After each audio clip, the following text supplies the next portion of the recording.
Okay, good day everyone and welcome to my channel.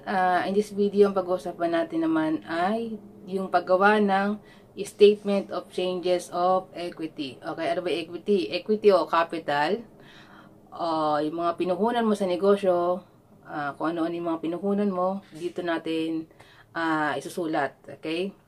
So, dahil, okay, paano mo siya magabago? Kung siyempre lalagay natin yung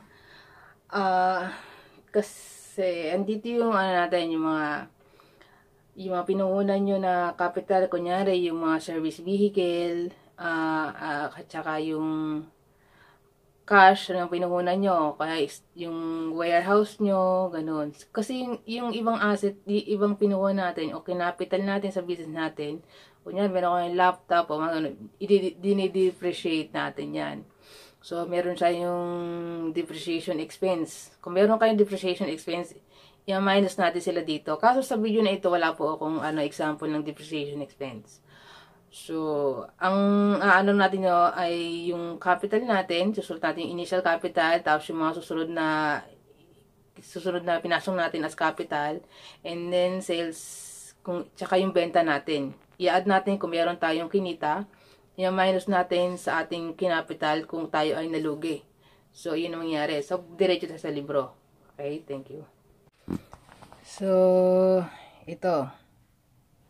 Ito ang ating statement of changes in equity ang ginagawa natin ngayon. So, syempre sa una pa rin, lalagay nyo yung kung ano yung business nyo, business name nyo. Lalagay sa unahan, tapos susunod ang ginagawa natin is statement of changes in equity.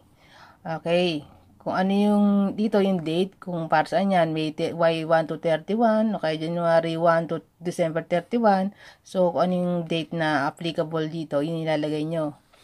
Tapos ito na nga, ilalagay natin yung initial capital natin. Syempre, initial capital is cash.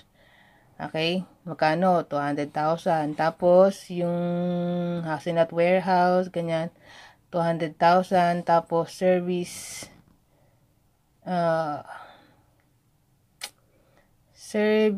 vehicle, ayan, service vehicle, 350,000. Tapos, ito, total nyo siya, yung mga kinapital ninyo, ayan. Tapos, i-minus nyo, i-minus nyo rin kung ilalagay nyo dito kung meron kayong depreciation expense para mabawasan yung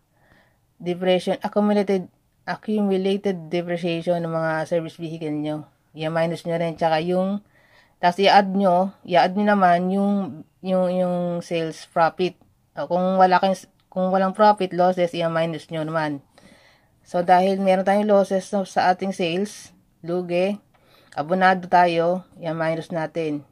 750 minus itong sales losses natin, ito ang sagot. Okay? Tapos, i-minus din natin yung kung meron tayong withdrawals na ginawa, i-minus din natin sa ating capital. Ito naman yung ending capital. Okay? So, dito natin ginagawa yung pag-minus para mabawasan yung ating capital o madagdagan sa statement of changes in equity. Ayun guys, sana naging malinaw sa inyo yung kung paano yung statement of changes in equity. Wala lang kasi, hindi kasi ako nakapag sample ng mga paano siya binabawasan, depreciate sa susunod na video. Pero sinabi ko na kanina kung paano yun gagawin. Kung ano-ano yung mga kailangan dito. Yun lang naman yun para makuha natin o yung value na ng ating capital. Okay, ng ating mga assets. Ayun. Okay.